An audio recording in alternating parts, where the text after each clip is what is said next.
నీపై కుక్కలా కూలినా కన్న బిడ్డల కన్నీళ్ళు పేరులై పారినా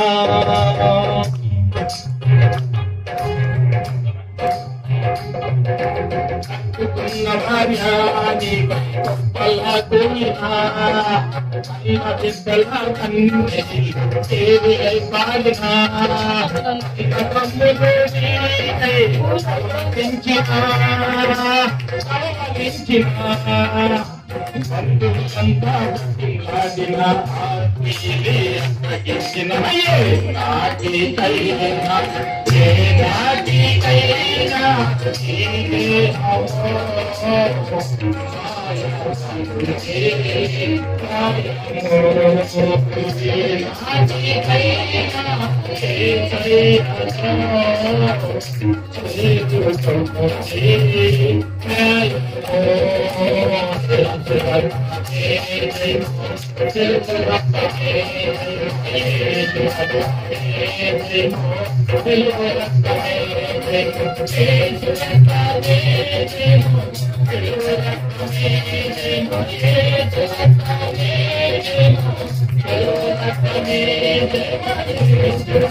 అర్థమైంది అర్థం అంటారు.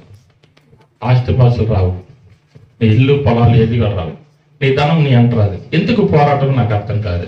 పోరాడతాం ఏసు రక్తం ఎన్నిసార్లు ఎందుకు అంటున్నారంటే ఏసు రక్తం ప్రతి పాపం నుండి విముక్తి కలిగించింది. ఒకటి, రక్తం చిందించకుండా ఏ మానవుడి యొక్క పాపాలు కొట్టివేయబడవు. రెండు, ఈ లోకంలో ఎవరైనా సరే స్వర్గానికి చేరాలంటే రక్త ప్రోక్షణ అవసరం. మనలోనే ఉంది, మన వేదాలన్నింటిలో కూడా ఉంది. సర్వ పాపాల నిమిత్తం రక్త ప్రోక్షణ అవశ్యం, తద్రక్తం పరమాత్మే పుణ్యపురుష బలిదానం. అంటే సర్వ పాపాల నిమిత్తం రక్తం చిందించకపోతే ఏ మానవుడు కూడా తప్పించుకోలేడు. సమస్తను రక్తం ద్వారానే మనం కడగబడాలి. అది ఎవరి రక్తం అంటే పరమాత్ముడిదే ఉండాలి. పరమాత్ముడు ఎవరంటే నిన్ను కన్న తండ్రి. నిన్ను కన్న తండ్రి ఎవరంటే నిన్ను సృష్టించిన వాడు. నిన్ను సృష్టించింది ఎవరంటే రక్తం చిందించిన వాడు. రక్తం చిందించిన వాడు ఎవరంటే యేసుక్రీస్తు వారు. ఎవరిని చిందించిన వారంటే చెప్పండి, వాళ్ళ పాదాలు పట్టుకుంటే వాళ్ళకి బండేస్తారు. దేనికంటే రక్తం చిందించిన వాడు నా పాపాలన్నీ కూడా కడగబడి ఆయన, ఎందుకంటే జన్మ పాపం కర్మ పాపం లేనివాడు కావాలి. స్తోత్రాలు. జన్మ పాపం ఉండకూడదు, కర్మ పాపం ఉండకూడదు. చాలా మంది ఇట్లా ప్రార్థన చేసుకుంటూ ఉంటారు, అయ్యా నేను జన్మతః పాపినని. గమనిద్దాం, జన్మతః పాపిని అని అంటారు. పెద్ద పెద్ద పండితులు కావచ్చు, సాధువులు కావచ్చు, మునీసులు కావచ్చు, అందరు కూడా నేను జన్మతః పాపిని అంటారు. ఎందుకు అంటే ఆ జన్మ పాపం లేకుండా పుట్టినవాడు ఎవరంటే ఏకైక పుత్రుడు యేసుక్రీస్తు వారు. ఒక కన్య మేరీ గర్భంలో ధరించి కుమారుని కనెను, అతనికి ఇమ్మానుయేలు పేరు పెట్టిన. ఇమ్మానుయేలు అనగా దేవుడు నీకు తోడే ఉన్నాడు. దేవుడు నీకు తోడే ఉన్నాడంటే దానికి అర్థం ఏంటంటే యేసుక్రీస్తు మనందరికీ తోడే ఉన్నాడు. నువ్వు నడుస్తున్నా నీకు బయలుపరుస్తున్నాడు. నువ్వు కూర్చున్నా ఉంటాడు, నుంచున్నా ఉంటాడు, ఎక్కడున్నా ఉంటాడు. 139 కీర్తనలో ఆయన కూర్చున్నాను, నుంచున్నాను, నువ్వు ఎక్కడున్నాను, ఏ ప్రాంతంలో ఉన్నాను, ఖచ్చితంగా తీర్చుకోవడం అక్కడ 11:18 కూడా ఉంటాడు. నువ్వు నుంచున్నా కూర్చున్నా ఎక్కడున్నా సరే నీకు తోడే ఉన్న దేవుడు యేసుక్రీస్తు వారు. నువ్వు లేస్తున్నా చూస్తున్నాడు, నుంచున్నా చూస్తున్నాడు, నువ్వు ఎక్కడ నడుస్తున్నా చూస్తున్నాడు. ఆ ఆత్మ నీకు తోడే ఉంటుంది. ఎట్లా చెప్తాను, గాలి నీకు కనపడట్లేదు. గాలి లేకపోతే ఏం చేస్తాం, చచ్చిపోతాం. గాలి ఏ రకంగా అయితే కనపడుకున్నదో అలాగే దేవుడి ఆత్మ నీతో ఉంటుంది. అది గమనించాలి. గాలి లేకపోతే మనం చచ్చిపోతాం. గాలి ఉంటేనే మనం బతుకుతున్నాం. అదే రీతిగా దేవుడి ఆత్మ కూడా నీతో నాతో అందరితో ఉంటుంది.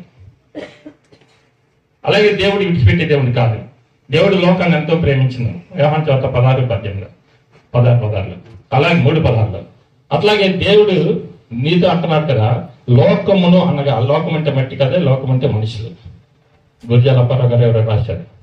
అంటే లోకం అంటే మట్టి కాదు, లోకం అంటే మనుషులు. ఈ మనుషులందరినీ ప్రేమించిన వాడు, లోకాన్ని ఎంతో ప్రేమించిన వాడు దేవుడు.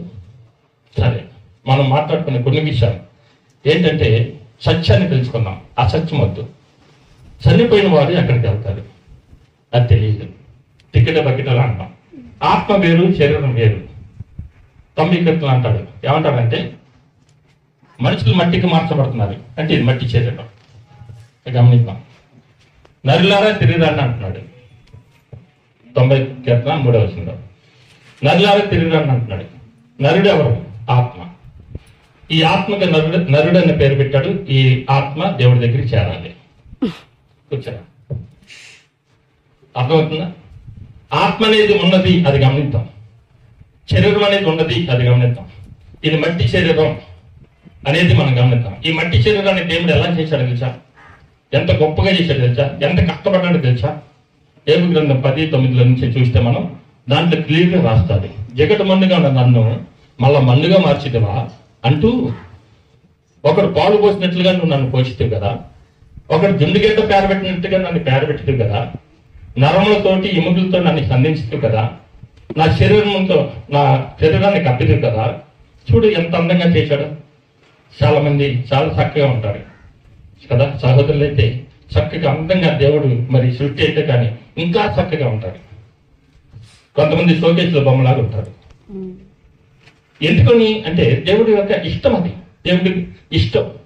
ఎందుకంటే సాధ్యమైన సహాయాన్ని చేయటం దేవుడికి ఇష్టం. అలాగే పురుషుడికి ఆ ప్రేమను కలిగించడం దేవుడికి ఇష్టం. ఆదాము స్త్రీని తీసుకొచ్చేది ముందు పెట్టగానే 3:21 ఆది కాండంలో ఏమంటాడంటే, నా మాంసంలో మాంసమా, నా ఎముకల్లో ఎముక, నరుల నుంచి తీయబడిన నారీమణి అని పాట పాడేస్తాడు. ఆయన అంత అందంగా తయారు చేశాడు. ఎట్లా తయారు చేశాడు యోబు గ్రంథంలో చెప్తున్నాడు. ఏమని తయారు చేశాడు తీశారు ఎవరన్నా? యోబు గ్రంథము జగటమన్నిగా నన్ను నీవు నిర్మించితివి, ఆ సంగతి జ్ఞాపకం చేసుకున్నాము. నన్ను మరలా మన్నుగా చేసిదివా.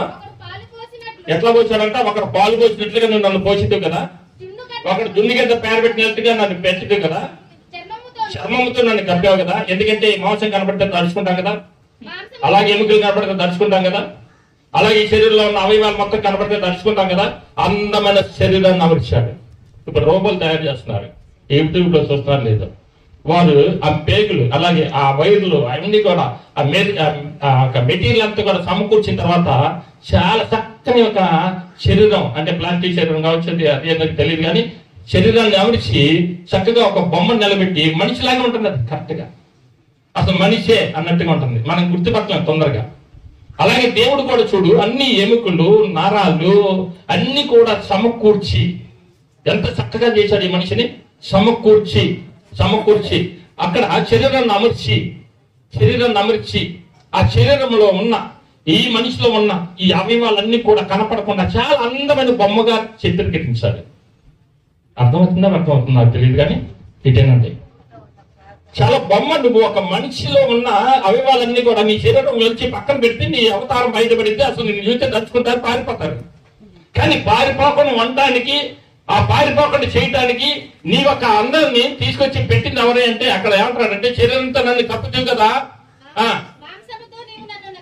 నా మాంసంతో నన్ను కప్పుతీవి, శరీరంతో నన్ను కప్పుతీవి, అలాగే జీవాత్మ ఊదితివి, నీ ఆత్మ నాతో ఉంచి నన్ను కాపాడుతీవి కదా అంటున్నాడు. చాలు.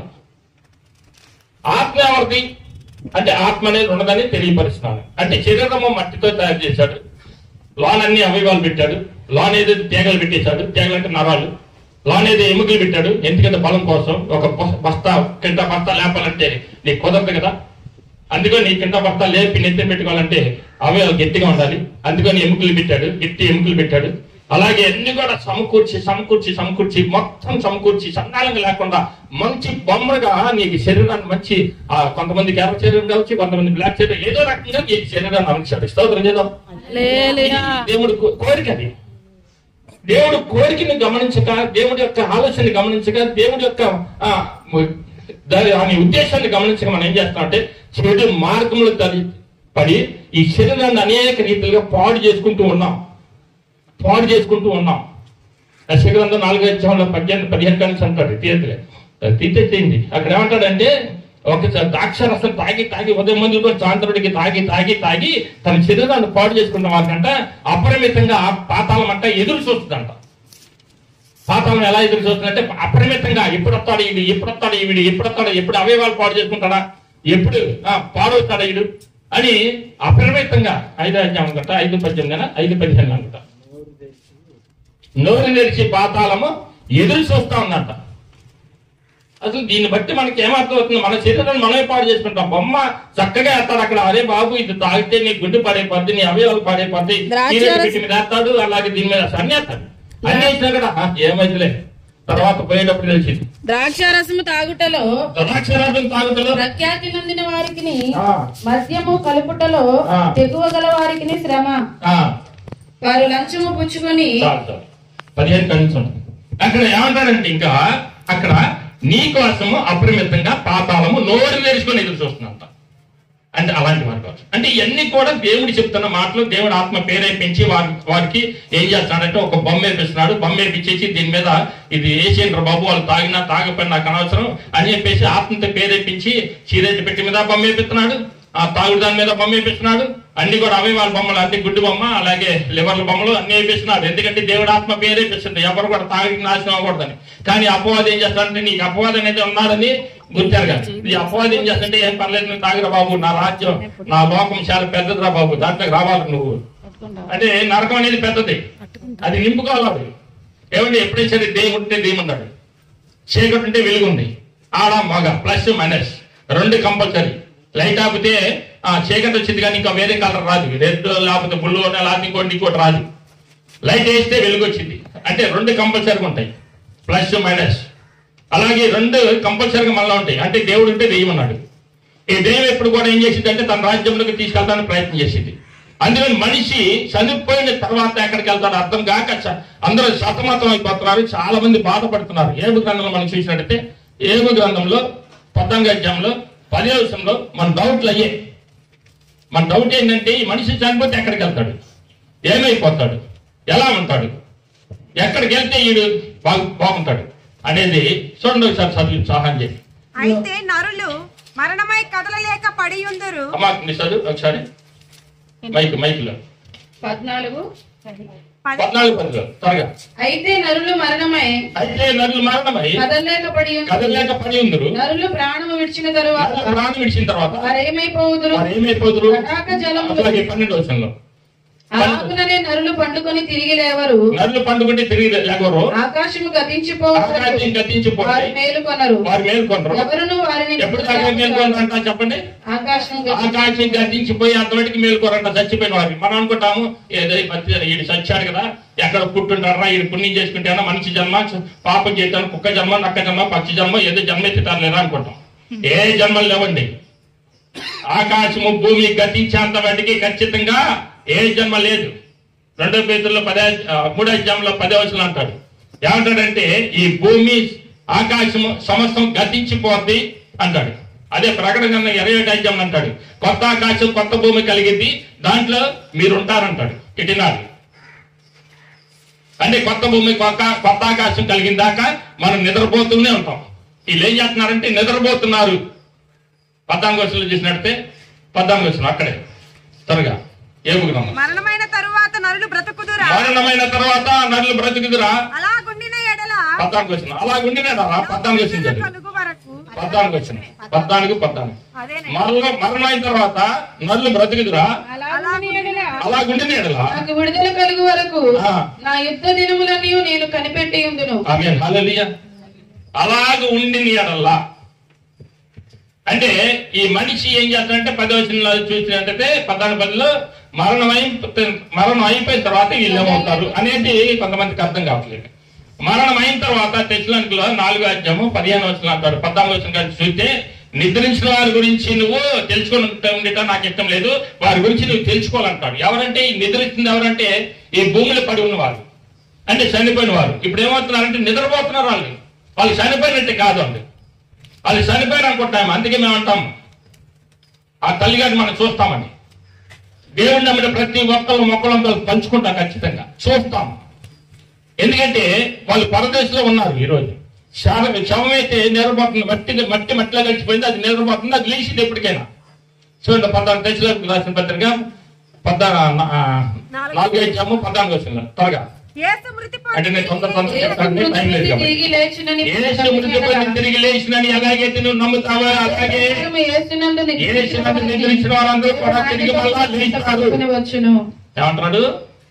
ఎవరైతే నమ్ముతారో అదే ప్రకారం యేసునందు నిద్రించిన ఎలాగైతే మృతి పొంది తిరిగి లేచాడో అదే రీతిగా నమ్మిన ప్రతి ఒక్కళ్ళు అలాగే లెగుస్తారు. ఈ మాట నమ్మదగినది, ఆ నిరీక్షణ మాకున్నది, ఆ సంతోషం మాకున్నది.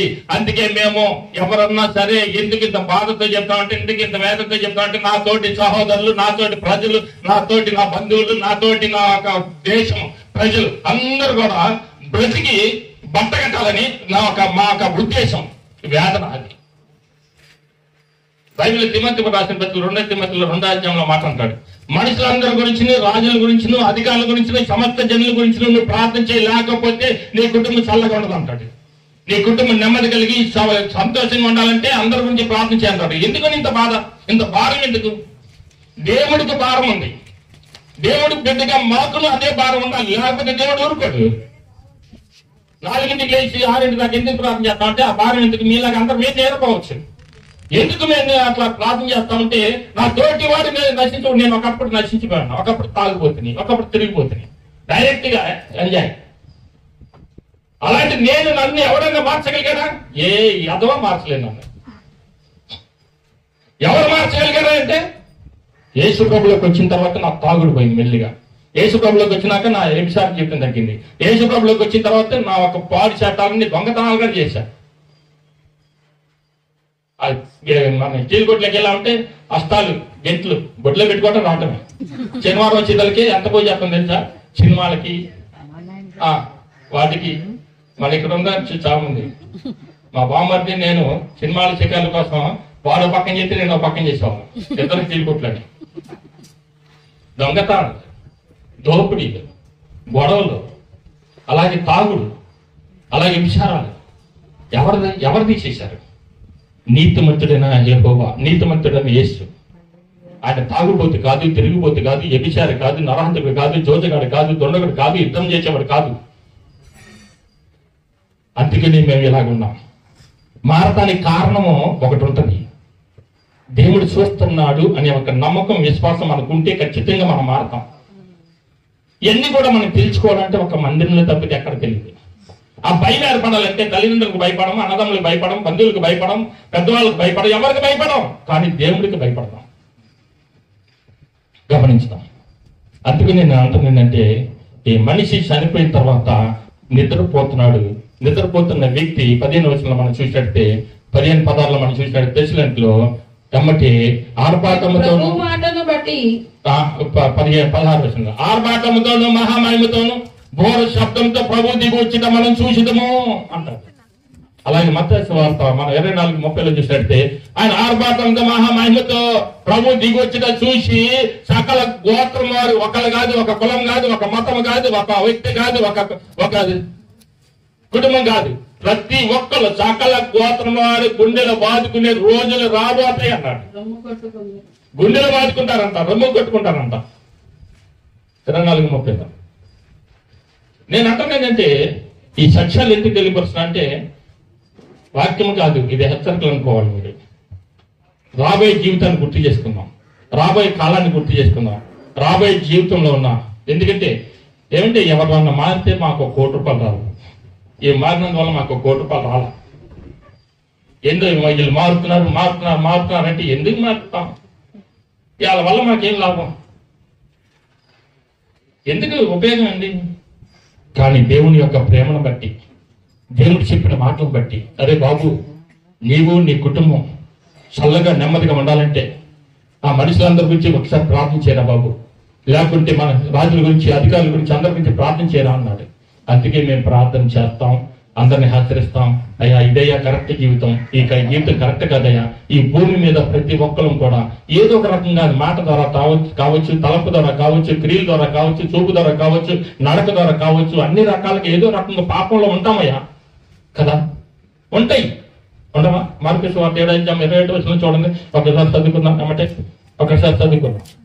ఆమేన్, హల్లెలూయా. త్వరగా లోపల నుండి 7:11 లోపల నుండి అనగా మనుషుల హృదయం ఎక్కడి నుంచి అంట? ఈ హృదయంలో నుంచి వచ్చే మాటలు చెప్తున్నాడు. అక్కడ ఏమంటాడు తెలుసా? దురాలోచనలను, జారత్వమును, దొంగతనములను, నరహత్యలను, వ్యభిచారములను, లోభములను, చెడుతనములను, కృత్రిమములను, కామ వికారములను, మత్సరములను, దేవదూషణయు, అహంభావము, అవివేకమును ఇవన్నీ వచ్చి మనిషిని, ఈ చెడ్డవన్నీ కూడా నీ హృదయంలో తెచ్చి మనిషిని అపవిత్రపరుస్తున్నాయి. ఒక్కటన్నా ఉండదా వీటిలో? అది పాపం కదా, దేవదూషణ, అలాగే అహంభావం, అలాగే అవివేకము, అలాగే దొంగతనము, దురాలోచనలు, ఇవన్నీ కూడా మనలో ఉంటాయి. కొన్ని ఉంటాయి. నేను చాలా నీతిమంతునండి. నీ నీతి ఎవరికి కావాలి? ఇవన్నీ ఉంచుకొని ఎంత నీతిగా బ్రతికినా, ఎంతగా జీవించినా, ఎంతగా నువ్వు అలమటించినా ఖచ్చితంగా పరలోకం నీది కాదు. పరలోకం తాగుబోతులంటే పరలోక దేవదూతల మొత్తాన్ని చెడగొడతాడు. ఒక తిరిగిపోతులంటే పరలోక దేవదూతల మొత్తాన్ని చెడగొడతాడు. అందుకనే భూలోకంలోనే మన జీవితాన్ని సరి చేసుకొని వెళ్తేనే పరలోకం, లేకపోతే నరకమే. భూలోకంలో మన బ్రతుకు మార్చుకోవడానికి యేసుక్రీస్తు వారు వచ్చాడు. అరే బాబు, పరలోకం అంటే పరిశుద్ధమైన పట్టణం, పరిశుద్ధ పట్టణంలో పాపానికి స్థానం లేదు. ఆ స్థానం లేని స్థలంలో నీవు కూడా ఇక్కడ పరిశుద్ధుడిగా తయారైతేనే పరలోకం వస్తావు, లేకపోతే రావురా బాబు. అందుకని ఇక్కడే మార్చుకో, ఇక్కడే జీవితాన్ని మార్చుకో, ఇక్కడే బ్రతుకు మార్చుకో, ఇక్కడే తాగుడు జీవితాన్ని మార్చుకో, హింసా జీవితాన్ని మార్చుకో, సమస్తాన్ని మార్చుకొని అప్పుడు పరలోకం చేయరు, అప్పుడు ఇష్టపడతావు. అంతేగాని నువ్వు మార్చుకోకుండా జాగ్రత్తకి నేను అధికారం నేను ఇవ్వనేమని అంటాడు ఆయన. గడపగారు దాటమని చెప్తున్నాడు. పరలోకంలో కనీసం గడపగారు దాటం నువ్వు ఏదో అనుకుంటున్నాయేమో. ఇక్కడ నీ జీవితాన్ని మార్చుకోవడానికి అనేక మంది సేవకులను పెట్టాను, అనేక మంది సంఘాలు ఇచ్చాను, అనేక మంది ప్రాంతాలకి సువార్త పంపిస్తున్నాను, అనేక రాజ్య సువార్త అనేక మందికి అందిస్తున్నాను. ఆ అందించిన సువార్త కరెక్ట్ గా విని దాని ప్రకారంగా నడుచుకుంటే మంచిది. లేకుంటే నిత్య నరకం, అగ్ని ఆరదు, పురుగు సావదు. మనిషి జీవితం అలా ఉంటుందండి. చాలా మంది అనుకుంటారు చనిపోయిన వారి గురించి. చాలా మంది అక్కడ ప్రసంగి గ్రంథం 9వ అధ్యాయం 5వ వచనం మనం చూసినట్టే ఎలా ఉంటుంది ఈ మనిషి చనిపోయిన తర్వాత ఏమవుతారు. చాలా మంది దెయ్యాలు అవుతారని కొంతమంది, చాలా మంది ఏదో సాధించాలని కొంతమంది, ఏదో నాకు కనపడ్డాడు, ఇక్కడ కనపడ్డాడు, అక్కడ కనపడ్డాడు అని కొంతమంది. ఏమో కనపడరండి, బట్టిదే ఎన్ని కనపడరు. ఇక్కడ ఏమంటారంటే బతికున్నవారు తాము చచ్చులని ఎరుగుదురు, అయితే చచ్చిన వారు ఏమీ తెలియదు అంటే ఇది చచ్చాన్ని తెలుసుకోండి. బ్రతికున్న వారు తాను చచ్చిపోతారని తెలిసి కానీ చచ్చిన వారికి ఈ సూర్యుడి కింద ఏమి కూడా వారికి పాలు బాగొచ్చు లేదు. వారు ఏమి తెలుసుకోలేరు, వారు ఖర్చు పెట్టుకోరు, వారు కోపం పెట్టుకోరు, ఇతరుల మీద నిందించరు, వారికి ప్రేమింపరు, వారి ప్రేమించరు, పగబెట్టుకోరు, సూర్యుని కింద జరుగు వాటితో వాళ్ళకి ఏమి ఎప్పటికీ అంతులేదు. సూర్యుడి కింద జరుగుతున్న ప్రతి విషయంలో వారికి ఎటువంటి సంబంధం లేదు. మీరు అనుకుంటారే, మనం అనుకుంటాం కానీ వాళ్ళు చచ్చిపోయారు, నాకు దెయ్యమే పెట్టారు, అక్కడికి పోయాను, ఇక్కడ పోయాను, పాలు దొక్కాను, వాళ్ళు పెట్టారు అనుకుంటారు. కాదు కాదు పట్టింది, దెయ్యం సైతాన్ పెట్టింది, సైతాన్ పెట్టింది కానీ దెయ్యాలు మొత్తం మన చచ్చిన వాళ్ళు దెయ్యాలు అవడం. అక్కడ ఖచ్చితంగా చెప్తున్నాడు, చనిపోయిన వారు సూర్యుడి కింద ఎటువంటి సంబంధం లేదు. వాళ్ళు చీకట్లోకి కానీ వెలుగులోకి కానీ వెళ్తారు. దేవుడు నమ్ముకుంటే వెలుగులోకి వెళ్తారు, లేకపోతే చీకట్లోకి వెళ్తారు, పాతాళంలోకి వెళ్తారు, పాతాళంలోకి వెళ్ళిపోతారు. కానీ నీకు ఏమీ కూడా వాళ్ళ విషయాలు నీకు తెలియదు అన్నాడు. మరి ఎక్కడికి వెళ్తారయ్యా అంటే 12వ అధ్యాయం 7వ వచనంలో, 12వ అధ్యాయం 7వ వచనంలో ప్రకటన ప్రసంగి గ్రంథంలో ఇది మండు కాబట్టి ఇందాక మనం చూసుకున్నాం. ఏబు గ్రంథం 10 అక్కడ మనం 10వ వచనంలో 10:10 మనం చూసుకున్నాం. ఇది మన్ను కాబట్టి జగన్ మన్నుగా ఉన్న నన్ను మళ్ళా మన్నుగా చేయదువా? అవును, జగన్ మన్ను కాబట్టి మన్ను అయినది తిరిగి మన్ను అయిపోద్ది.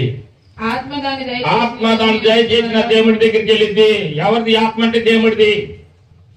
ఎలా వచ్చింది ఇది అంటే ఆదికాండం మనం చూసినట్టు 2వ అధ్యాయం 7వ వచనంలో దేవుడైన యెహోవా నేలమట్టిలో నుంచి నరుని నిర్మించి నరుని యొక్క నాసికాంధ్రాల్లో జీవాత్మ ఊదగా నరుడు జీవాత్మ అయిన. అర్థమవుతుందా? నరుడు జీవాత్మ అయ్యాడంటే మట్టిలో నుంచి మానవుణ్ణి తయారు చేసి ఆయన జీవాత్మ ఊదితేనే కానీ ఈ మనిషి జీవాత్మ అయ్యాడు. అందుకని మన్నైనది మన్ని తిరిగి మళ్ళా మన్న అయిపోద్ది. దేవుడు పెట్టిన ఆత్మ దేవుడి దగ్గరికి వెళ్ళిపోద్ది. ఇప్పుడు ఆమె ఎక్కడికి వెళ్ళింది? యాక్టివిటీకి పోరాడు. మధ్యలో ఒకసారి హెచ్చరించాడు, మారింది, కొన్నాళ్ళు వచ్చింది, తెలుసుకుంది. మా కొండకానికి కూడా వచ్చింది చాలాసార్లు. నేను సంవత్సరం మీటింగ్ పెడితే అక్కడికి వచ్చేది. ఇది ఎక్కడ దొరికిద్దా ఎదురు చూశాడు. చివరి దినాల్లో దొరికింది. చివరి దినాల్లో పట్టుకున్నాడు. దేవుడు కృప చూపించాడు, ఆమెను రక్షించాడు. ఏమంటే ఆ బాధ భరాయించలేక తట్టుకోలేక దేవుడే అవకాశం ఇచ్చాడేమో. ఎందుకంటే క్యాన్సర్ కాబట్టి, పేగులు చెడిపోయి ఉన్నాయి కాబట్టి, ఆహారం తీసుకుంటే మంట పుట్టి వాంతింగ్ అవుతుంది కాబట్టి ఆ బాధ తట్టుకోలేక తగ్గించవచ్చు. ఏమంటే మీరు అనుకోవచ్చు, ఏమందండి ఏమంటే తగ్గించవచ్చు కంటే ఆ వయసులో ఉన్నాం తగ్గితే 4 వాళ్ళు తగ్గితే బతుకుతారు. చాలా మంది సేవ చేస్తారు, చాలా విధిగా విచ్చలవిడిగా వాడబడతారు. అర్థమవుతుందా? నేను చచ్చిపోయే స్థితిలో నన్ను తీసుకొచ్చారు. మీకు తెలిసి ఇక్కడ చాలా మందికి నన్ను బయట పడుకోబెట్టారు. మన చిన్న కొట్టేశ్వర ఇంటి దగ్గర బయట పడుకోబెట్టిన నన్ను రత్న చేసి నన్ను హెచ్చరించింది. మొండమోపుల్లాగా నా దగ్గరికి వచ్చి చెప్తాం, దేవుడు లేదు వెళ్ళలే అనేవాడిని. మొండమోపులను తిట్టాను, బండబూతులు తిట్టాను. తిరిగి 3 వారాలు వచ్చారు. 3వ వారం నేను వచ్చాను, విన్నాను. వాళ్ళు వస్తే నన్ను వదిలిపెట్టాల దేవుడు. నాలాంటి తీసుకెళ్లేవాడే. చివరికి వచ్చేసా, ఇంత చెయ్యి ఇంత కాలే, చివరికి వచ్చేసా. నన్ను చంపలా రక్షించబడిన తర్వాత చంపలా. ఎందుకు తెలుసా? ఇలాగ మాట్లాడతానని. ఆమె చేద్దామా? ఇలాగ చెప్పగలుగుతానని, అనేక మందికి ధైర్యంగా ప్రకటిస్తానని, అనేక గ్రామాలు తిరగలుగుతానని, నా సంగతి ఆయనకి తెలుసు. నువ్వు పుట్టక మునిపే, నీ తల్లి గర్భంలో రూపించక మునిపే నేను నిన్ను ఎరిగి ఉన్నాను అంటున్నాడు. తల్లి గర్భంలో రూపించక మునిపే నిన్ను నన్ను అందరిని ఎరిగి ఉన్నాడు. కాబట్టి ఆయన నన్ను ఎన్నుకున్నాడు, ఈ రకంగా వాడుకుంటాడు, నా బిడ్డలను వాడుకుంటాడు, నా పిల్లలను నా మనవనిగా వాడుకుంటాడు. లాస్ట్కి రాజ్యాలు ఇస్తాను మనవని. అది దేవుడికి ఇష్టం అంటే. దేవుడికి నువ్వు పనికి వస్తావంటే భూమి మీద ఇస్తాడు, దేవుడికి పనికి రావంటే భూమి నుంచి తీసేస్తాడు. అందుకని పనికొచ్చే పాత్రగా ఉండటానికి కొంతమందిని ఇస్తాడు. ఇంకా లాభం లేదు అని చెప్పేసి మా వాడు చెప్పాడు కదా ఇందాక, ఏమని ఈ లోకంలో శ్రమ ఉంటుంది, ఈ శ్రమ ముగిసిన ఎమ్మటే విశ్రాంతిలోకి ప్రవేశిస్తారని. ప్రకటన నారాజ్యాలు ఉంటుంది. అట్లాగే మనం ఎప్పుడైనా సరే విశ్రాంతి ఉండాలంటే దేవుడు నమ్ముదాం. మనిషి చచ్చిపోయి ఏదో జన్మ ఎత్తడండి, ఒక్క జన్మ నక్క జన్మ ఏముండవండి. అందుకని ఒకే జన్మ, ఆ జన్మ ఈ మనిషి జన్మ. ఈ మనిషి జన్మ ఎత్తిన తర్వాత ముగించిన తర్వాత తిరిగి స్వర్గమా నరకమా. అందుకే ద్వితీయోపదేశకాండంలో 30 అధ్యాయంలో 18 అక్కడ ఏమంటాడంటే 15వ వచనంలో ఏమంటాడంటే, మరణము జీవము కీడు మేలు రెండు నీ ముందే పెట్టా. చూడము నేడు నేను జీవమును మేలును మరణమును కీడును నీ ఎదుట ఉంచి ఉన్నాను. నీవు బ్రతికి విస్తరించాలంటే దేవుడైన యెహోవాను ప్రేమించి ఆయన మార్గములందు నడుచుకొని. అంటే మరణము జీవము కీడు మేలు రెండు నీ ముందే పెట్టా. బలంతాన్ని తీసుకొచ్చి జుట్టు పెట్టుకొని లాక్కొచ్చేసి నేను కూర్చోబెట్టి నిన్ను ఏదో మందిరంలో కూర్చోబెట్టి కూర్చోరా అనే రకాన్ని కాదు నేను. కానీ స్వేచ్ఛనిచ్చాడు, అధికారం ఇచ్చాడు, నీకే ఆలోచన చేసుకునే జ్ఞానం ఇచ్చాడు. ఆ జ్ఞానంతో ఆలోచన చేసుకుని అట్ట ఇట అనేది నువ్వే తెలుసుకోవడానికి తప్పితే దేవుడు కూర్చోబెట్టడు. ఇర్మియా గ్రంథం ఒక్కటి చూసుకొని ముగించుకుందాం. ఇర్మియా గ్రంథం ఒక్కటి చూసుకొని 6 అధ్యాయము 18 వచ్చిన ఒక్కటి చూసుకొని ముగిద్దాం. 15 వచ్చిన ముగించుకుందాం త్వరగా. అన్నకి సమయం లేదు, సమయం క్షమించండి. ఆమె 12:30. అయితే మేము వినమని 18 కానీ చదువు. అయితే మేము వినమని వారు అనుచున్నారు. అన్యజనులారా వినుడి, సంఘమా వారికి జరిగిన దానిని తెలుసుకునము. భూలోకమా వినుము, ఈ జనులు నా మాట వినుకున్నారు, నా ధర్మశాస్త్రమును విసర్జించున్నారు. ఏమంటాడంటే, ఇదిగో మీకు అవేసి చెప్పలేదా, నువ్వు ఎటో తిరిగినా ఎక్కడ తిరిగినా మేలుకరమైనది ఏదో అది తెలుసుకొని నా మార్గంలో నడుచుకొని అప్పుడు మీరు బ్రతుకుతారు, విస్తరిస్తారంటాడు. అంటే అన్ని చోట్లకి వెళ్ళి నేను కాదంటలేదు, ఏ ప్రాంతంకి వెళ్తావు వెళ్ళి నేను కాదంటలేదు, ఎక్కడెక్కడ తిరుగుతావు తిరిగి నేను కాదంటలేదు. కానీ వీటన్నిటిని బట్టి నువ్వు తెలుసుకొని వచ్చేసి నా సన్నిధిలో ఉంటే నువ్వు బ్రతుకుతావు, చక్కగా హ్యాపీగా పరలోకం ఉంటావు. లేకపోతే ఇక్కడ కొంతకాలం నీకు జీవించేది ఒక యాత్ర. ఇది ఈ యాత్ర ముగించేటప్పటికీ నువ్వు తెలుసుకుంటే మంచిది. ఈ యాత్ర ముగించక ముందే నువ్వు పోతే కష్టం, తెలుసుకోకుండా పోతే. అందుకని ఇది యాత్ర మనం చేస్తుంది. ఎక్కడ పోయినా కూడా ఇంటికి ఎలా తిరిగి వస్తామో ఎప్పటికైనా సరే ఈ లోకాన్ని విడిచిపెట్టాలి, ఇంకో మన స్థలానికి వెళ్ళిపోవాలి. ఎక్కడి నుంచి వచ్చామో అక్కడికి వెళ్ళిపోవాలి. వెళ్ళబోయే ముందుకి ఈ లోకంలో ఇంతమంది ద్వారా చెప్తా ఉన్నాడు, సేవకుల ద్వారా చెప్తున్నాడు, సంఘాల ద్వారా చెప్తున్నాడు, దేవుని యొక్క బిడ్డల ద్వారా చెప్తున్నాడు, అన్ని రకాలుగా తెలియపరుస్తున్నాడు. తెలియపరచలేదు అంటానికి లేదు. దేవుడి మీద ఎప్పుడు కూడా నిందేసుకోడు. నేను చెప్పలేదా మీకు వాక్యాల ద్వారా, మీటింగ్ల ద్వారా, అలాగే కుటుంబ ప్రార్థన ద్వారా, అలాగే జ్ఞాపకార్థ కోడికల ద్వారా నేను చెప్పలేదా మీకు? అప్పుడు ఏం చేశారు అంటాడు. అందుకని తెలుసుకోవడానికి ప్రయత్నం చేద్దాం. నిజ దేవుడి సృష్టికర్త నీ కొరకు నా కొరకు ప్రాణం పెట్టి రక్తం కాచి రక్తం చిందించి మళ్ళీ తిరిగి 3వ దినం లేచి ఈ రోజుకి సజీవుడిగా ఉండి దేవుడు 40 రోజులు అందరికి కనపడుతూ ఆకాశానికి ఎక్కిపోయిన అనేక వందల మంది చూస్తుండగా ఆకాశానికి ఎక్కిపోయిన దేవుడు, ఏకైక సమాధి ధరబడిన దేవుడు యేసుక్రీస్తు వారిని తెలుసుకొని మనం ముందుకు సాగినట్టయితే మనం బ్రతికిపోతాం, రాజ్యంలో ఉంటాం, పరలోకం మందే. ఈ మాటలు దేవుడు దీవించిన కాక. చిన్న ప్రార్థన.